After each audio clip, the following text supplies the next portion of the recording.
श्री कृष्ण कहते हैं, तुम्हारे बीते हुए कल को तो मैं ठीक नहीं कर सकता, लेकिन तुम्हारे वर्तमान में अगर तुम्हें अच्छा कर्म करोगे तो मैं तुम्हारे आने वाला कल जरूर उजागर करूंगा।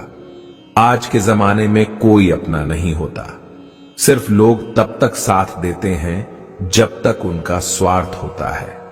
अगर कोई अकेला है तो इसका मतलब यह नहीं कि उसे कोई पसंद नहीं करते, बल्कि वह अकेला इसीलिए है उसने दुनिया की औकात देखी है। लोगों को परखने की आदत डालो। जैसे हर चमकती चीज सोना नहीं होती, वैसे ही हर अच्छा दिखने वाला इंसान सच्चा नहीं होती। मेहनत एक ऐसी चाबी है जो बंद भाग्य के दरवाजे को भी खोल देती है। डाली से गिरते हुए पत्तों ने क्या खूब कहा है कि अगर बोझ बन जाओगे तो अपने ही तुम्हें गिरा देंगे। क्रोध को प्यार से, बुराई को अच्छाई से, स्वार्थी को उदारता से और झूठे व्यक्ति को सच्चाई से जीता जा सकता है। जिस तरह समुद्र के खारे पानी को गर्म करने के बाद नमक के कण दिखाई देते हैं, ठीक उसी तरह से जब हम ध्यान, भक्ति और तप करते हैं तब हमें भगवान के दर्शन होते हैं। इसके लिए हमें हमारी बुराइयों को छोड़ना पड़ता है, तभी हम ईश्वर को प्राप्त कर सकते हैं।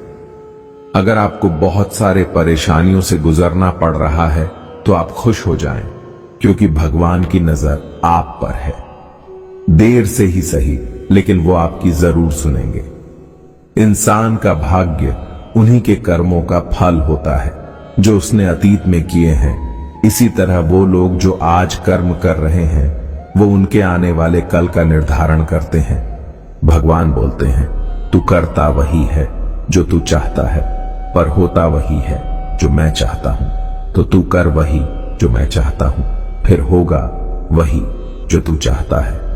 अतीत को बदला जा सकता है, वर्तमान से बचा नहीं जा सकता, लेकिन केवल भविष्य को संवारने का कार्य ही वर्तमान में किया जा सकता है। क्या फर्क पड़ता है हमारे पास कितने लाख, कितने करोड़, कितनी गाड़ियां और कितने घर हैं? खाने तो बस 2 वक्त की रोटी है, जीनी तो बस एक ही जिंदगी है।